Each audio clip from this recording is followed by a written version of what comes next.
Nah, jadi Kiai Idrus itu menyebutkan kalau tokoh Salafi Wahabi meninggal dunia, katanya ucapkan seperti doa yang diucapkan Rasulullah ketika meninggalnya Abu Jahal. Ini kan kurang ajar namanya. Menyamakan meninggalnya Ustadzuna Yazid bin Abdul Qadir Jawas disamakan dengan matinya Abu Jahal ya. Dalil-dalil yang disampaikan oleh Kiai Idrus semuanya ngawur. Jadi kalau kita kembali ke pernyataan Kiai Idrus tadi, ketika ada orang Qadariyah meninggal, itu jangan dipersaksikan kematiannya, jangan dijenguk. Nah, ciri orang Qadariyah itu seperti ini, kata Imam Abdul Hasan Al-Asy'ari, yaitu orang yang suka mentakwil istiwa menjadi istaula, yang seharusnya Allah beristiwa di atas aras, ditakwil menjadi Allah menguasai aras. Sedangkan Kiai Idrus sendiri dan orang-orang yang sejalan dengan Kiai Idrus itu mentakwil. Bismillah, saat ini kita masih bersedih, berduka cita karena 2 hari yang lalu guru kita semua, Ustadzuna Yazid bin Abdul Qadir Jawas, telah meninggalkan kita dan beliau telah menghadap kepada Allah Subhanahu wa taala. Beliau seorang ulama yang sangat berani membantah kesyirikan, membantah kebid'ahan, membantah perdukunan, membantah tahayul, membantah khurafat, membantah dai-dai syubhat, dan membantah kemaksiatan. Nah, ketika kita sedang bersedih, berduka cita, merasa kehilangan, ternyata ada satu orang yang ketika beliau meninggal, orang tersebut merasa senang, bahkan sampai menyamakan meninggalnya Ustadzuna Yazid bin Abdul Qadir Jawas sampai disamakan dengan meninggalnya Abu Jahal. Awalnya kami tidak percaya, masa iya sih ada orang seperti itu. Ketika seorang ulama meninggal sampai merasa senang, kemudian sampai disamakan meninggalnya dengan Abu Jahal. Bahkan dia sampai mengajarkan kepada jamaahnya bagaimana doa ketika meninggalnya Abu Jahal diterapkan ketika meninggalnya Ustadzuna Yazid bin Abdul Qadir Jawas ya. Nah, orang itu adalah Kiai Idrus Romli namanya ya. Awalnya kami tidak percaya, tapi setelah melihat videonya langsung di akun resmi dia, ternyata benar. Judulnya dia kasih judul Tokoh Salafi Radikal Wafat. Bolehkah mendoakan? Nah, kemudian di videonya dia memberikan tulisan besar juga, doa ketika dedengkot aliran sesat meninggal. Dan ini semua ditujukan kepada guru kita Ustadzuna Yazid bin Abdul Qadir Jawas. Jadi ngeri sekali ya. Nah, setelah kami menyimak videonya, ketika dia menyamakan meninggalnya Ustadz Yazid disamakan dengan matinya Abu Jahal, dia membawakan hujah. Kemudian di dalam video tersebut juga dia menyebutkan tidak boleh menjenguk, tidak boleh duduk katanya. Karena Ustadz Yazid bin Abdul Qadir Jawas disebutkan oleh dia adalah tokoh ahlul bid'ah katanya. Itu ada videonya ya. Nah, ketika dia menyebutkan demikian, dia membawakan hujah-hujah dari mulai hadis, kemudian kitab-kitab ulama. Dan ini yang akan kita bantah. Karena ternyata hujah-hujah yang disampaikan oleh Kiai Idrus, dalil-dalil yang disampaikan oleh Kiai Idrus, semuanya ngawur dan tidak menempatkan dalil pada tempatnya ya. Insya Allah kita akan membantah semua hujahnya, akan membantah semua perkataannya, karena hujah yang dia sampaikan, dalil yang disampaikan oleh Kiai Idrus Romli ternyata semuanya tidak sesuai dengan dalil yang sesungguhnya. Bahkan dia menambah-nambah perkataan ulama di dalam kitab yang dia sampaikan ya. Baik, yang pertama dia akan mengatakan di videonya, kalau ada aliran sesat seperti Wahabi meninggal dunia, kata dia, maka ucapkan doa seperti yang diajarkan Rasulullah ketika mendengar matinya Abu Jahal. Kata dia harus mengucapkan kalimat Alhamdulillah alladzi nasara abdah wa a'azza dinah. Ini kata Idrus Romli, ketika mendengar ada orang Wahabi meninggal, katanya harus mengucapkan doa seperti itu, Alhamdulillah alladzi nasara abdah wa a'azza dinah, yang artinya segala puji bagi Allah yang telah menolong hambanya dan memenangkan agamanya. Nah, ucapan tersebut kan diucapkan Rasulullah ketika mendengar kabar meninggalnya Abu Jahal. Waktu itu seorang sahabat Nabi yang bernama Ibnu Mas'ud radhiyallahu anhu, beliau mengabarkan kepada Rasulullah, ya Rasulullah, qad qatalallahu azza wa jalla Abu Jahal. Wahai Rasulullah, Allah telah membunuh Abu Jahal. Kemudian Rasul mengucapkan kalimat tadi. Alhamdulillah alladzi nasara 'abdah wa azza dinah. Segala puji bagi Allah yang telah menolong hambanya dan memenangkan agamanya. Jadi ucapan ini diucapkan oleh Rasulullah ketika mendengar matinya Abu Jahal. Nah, jadi Kiai Idrus itu menyebutkan kalau tokoh Salafi Wahabi meninggal dunia, katanya ucapkan seperti doa yang diucapkan Rasulullah ketika meninggalnya Abu Jahal. Ini kan kurang ajar namanya. Menyamakan meninggalnya Ustadzuna Yazid bin Abdul Qadir Jawas disamakan dengan matinya Abu Jahal, ya. Nah, kemudian yang kedua, ketika disebutkan musuh Allah itu meninggal dunia, kata Idrus Romli, dia membawakan di dalam kitab Al-Futuhat Ar-Rabbaniyah bahwa yang disebut musuh Allah itu ada 3. Yang pertama adalah orang kafir. Kemudian yang kedua adalah orang khawarij. Kemudian yang ketiga adalah orang-orang ahlul bid'ah yang merusak agama. Jadi ketika meninggal orang kafir, maka kita harus mengucapkan doa yang diucapkan tadi. Kemudian ketika meninggal orang khawarij itu orang yang suka mengkafir-kafirkan pemerintah, itu khawarij namanya. Yang Ustadz Yazid itu memerangi kelompok tersebut. Kemudian kelompok yang ketiga yaitu ahlul bid'ah yang selalu merusak agama. Nah, ketika 3 golongan tersebut meninggal di dalam kitab tersebut, maka dianjurkan membaca doa yang tadi. Alhamdulillah alladzi nasara 'abdah wa azza dinah. Segala puji bagi Allah yang telah menolong hambanya dan memenangkan agamanya. Nah, tetapi Kiai Idrus itu menambahkan seperti contohnya kelompok Wahabi, kata Idrus Romli. Ini kan kurang ajar juga. Sudah menambah-nambah apa yang ada di dalam kitab ulama. Jadi sebenarnya Kiai Idrus ini sudah ada karakter-karakter takfiri, sudah mengkafirkan orang karena dia sudah menyamakan Wahabi itu sama dengan orang kafir, sama dengan khawarij, sama dengan tokoh ahlul bid'ah yang merusak agama. Ini kan sudah takfiri namanya.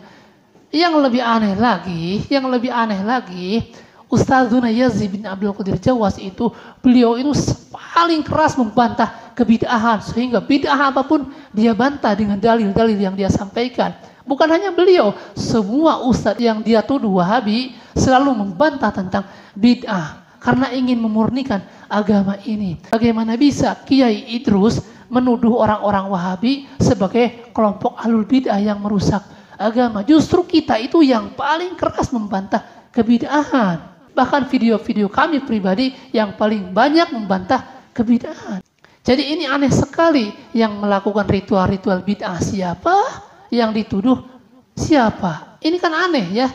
Kita lihat yang melakukan ritual-ritual bid'ah siapa. Kita lihat apakah pernah ada orang-orang Wahabi Salafi melakukan ritual-ritual bid'ah. Justru kalau kita mau berbicara fakta, siapa yang sering melakukan ritual bid'ah yang merusak agama? Yang dicontohkan oleh dia itu sama saja menampar diri sendiri. Tadi kan disebutkan, yang pertama orang kafir, yang kedua adalah khawarij. Khawarij itu yang suka mengkafir-kafirkan orang lain.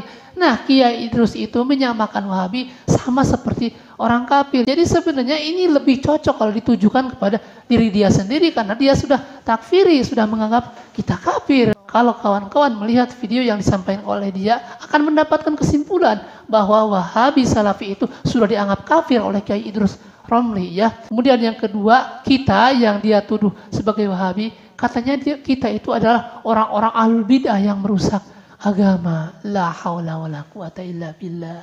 Jadi orang awam saja itu bisa menilai siapa orang-orang yang suka melakukan ritual-ritual bid'ah. Kita itu orang-orang Salafi yang kalian tuduh Wahabi itu sangat gencar sekali memerangi bid'ah. Sampai membuat gerakan anti TBC, anti tahayul, anti bid'ah, anti khurafat, ya. Jadi aneh sekali yang suka melakukan ritual-ritual bid'ah. Siapa yang dituduh? Siapa? Kita lihat sekarang, siapa yang membuat acara sholawatan sambil joget-joget? Itu siapa?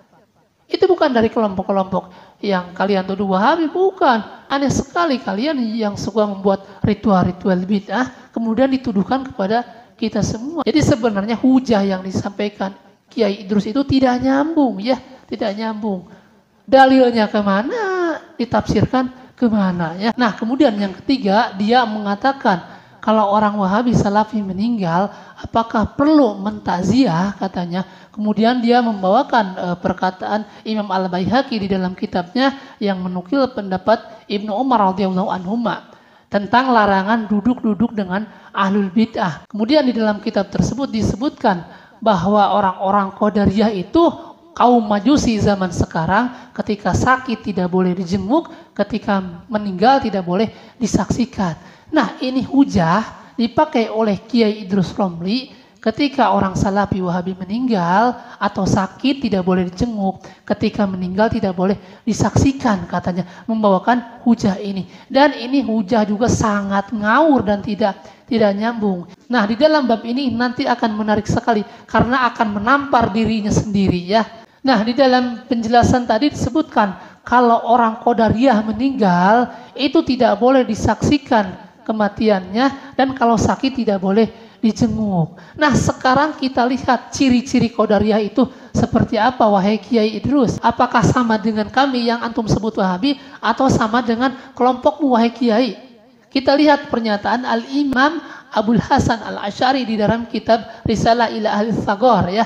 Ini Imam Abul Hasan Al-Asy'ari itu adalah Asy'ariyah yang Kiai Idrus itu berakidah dengan akidah Asy'ariyah. Jadi setelah beliau menyebutkan wa annahu ta'ala fawqa samawatihi 'ala arsyihi duna ardihi, sesungguhnya Allah Subhanahu wa taala di atas langit, beristiwa di atas arsy, bukan di bumi. Kemudian beliau membawakan 3 ayat Al-Qur'an, yakni di dalam surah Tabarok, amintum man fis samai ayakhsifa bikumul ardh. Apakah kamu merasa aman terhadap Allah yang di langit yang akan membolak-balikan bumi beserta kamu? Kemudian beliau juga membawakan di dalam surah Fatir ayat 10, ilaihi yas'adul kalimut thayyibu wal amalus shalihu yarfa'uh. Kepadanya lah atau kepada Allah lah naik perkataan-perkataan yang baik dan amal soleh dinaikkan. Artinya dinaikkan kepada Allah ya, yang namanya naik dari bawah ke atas. Nah, kemudian yang ketiga kata Imam Abul Hasan Al-Asy'ari ketika menyebutkan Allah di atas langit, beliau membawakan dalil di dalam surah Thaha ayat kelima, Ar-Rahmanu 'alal arsy istawa, sesungguhnya Allah yang Maha Rahman beristiwa di atas arsy. Nah, setelah beliau menyebutkan tentang dalil-dalil Allah di atas langit beristiwa di atas arsy-Nya, kemudian dia membawakan hujah bahwa ciri-ciri Qadariyah itu yaitu orang yang mentakwil Allah beristiwa di atas arsy, kemudian ditakwil menjadi Allah menguasai arsy. Kata beliau apa? Walaisa istiwa'uhu 'alal arsy istilaan kama qala ahlul qadari. Yang dimaksud Allah beristiwa di atas arsy maknanya bukan Allah menguasai arsy seperti orang-orang Qadariyah. Nah, jadi kata Imam Abul Hasan Al-Asy'ari, ciri Qadariyah itu, perhatikan, ciri Qadariyah itu yaitu orang yang mentakwil yang asalnya Allah beristiwa di atas arsy ditakwil menjadi Allah menguasai arsy, dan ini adalah ciri orang Qadariyah, kata Imam Abul Hasan Al-Asy'ari. Jadi kalau kita kembali ke pernyataan Kiai Idrus tadi, ketika ada orang Qadariyah meninggal, itu jangan dipersaksikan kematiannya, jangan dijenguk. Nah, ciri orang Qadariyah itu seperti ini, kata Imam Abul Hasan Al-Asy'ari, yaitu orang yang suka mentakwil istiwa menjadi istaula, yang seharusnya Allah beristiwa di atas arsy ditakwil menjadi Allah menguasai arsy. Nah, sedangkan Kiai Idrus sendiri dan orang-orang yang sejalan dengan Kiai Idrus itu mentakwil Ar-Rahmanu 'ala arsy istawa ditakwil menjadi Allah menguasai arsy. Ini kata Imam Abul Hasan Al-Asy'ari, ciri orang Qadariyah itu seperti itu. Nah, jadi ciri-ciri Qadariyah itu yang disampaikan oleh Kiai Idrus itu setelah dijelaskan itu sama seperti menampar dirinya sendiri ya.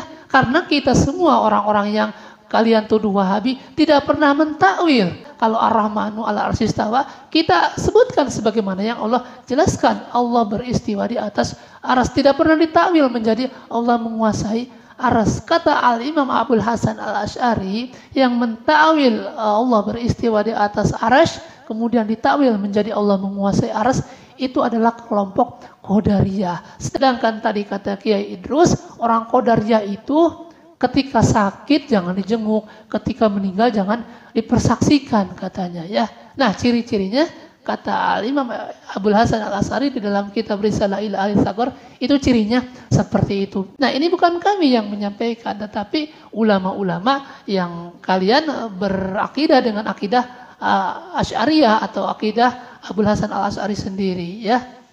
Nah, jadi sebenarnya apa yang disampaikan oleh Kiai Idrus dengan membawakan hadis Nabi, dengan membawakan kitab-kitab ulama, kemudian dituduhkan kepada Ustadzuna Yazid bin Abdul Qadir Jawas, itu tidak nyambung semuanya, ya. Dari mulai meninggalnya Abu Jahal disamakan dengan Ustadzuna Yazid bin Abdul Qadir Jawas, itu tidak nyambung dan kita tadi sudah bantah. Kemudian dia juga menambah-nambah kitab para ulama yang seharusnya adalah kelompok musuh Islam, itu adalah orang kafir, orang khawarij, dan tokoh alul bid'ah yang merusak agama Islam. Kemudian dia tambah dengan kalimat seperti kelompok Wahabi katanya, ya. Jadi intinya semua yang disampaikan oleh Kiai Idrus itu semuanya tidak nyambung, ngawur, dan tidak sesuai dengan dalil yang sebenarnya, ya. Mohon maaf jika kami menyampaikan masalah ini agak tegas. Karena dia pun ketika menyampaikan itu sangat seenaknya sekali menyamakan guru kita semua Ustadz Yazid bin Abdul Qadir Jawas disamakan dengan Abu Jahal. Kemudian ahlul bid'ah yang suka merusak agama dinisbatkan juga kepada Wahabi. Padahal siapa yang suka melakukan ritual-ritual bid'ah dan merusak agama? Jadi yang suka melakukan ritual-ritual bid'ah siapa? Yang dituduh siapa? Yang suka merusak agama dan menambah ajaran-ajaran di dalam agama siapa? Yang dituduh siapa? Ini kan aneh sekali, ya. Jadi jelas sekali dalil-dalil yang dibawakan oleh dia itu kemudian dituduhkan kepada Ustadzuna Yazid bin Abdul Qadir Jawas, itu sangat jauh sekali antara langit dan bumi kebenarannya, ya.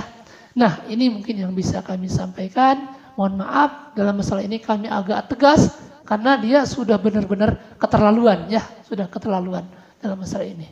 Subhanakallahumma wa bihamdika asyhadu an la ilaha illa anta astaghfiruka wa atubu ilaik. Assalamualaikum warahmatullahi wabarakatuh.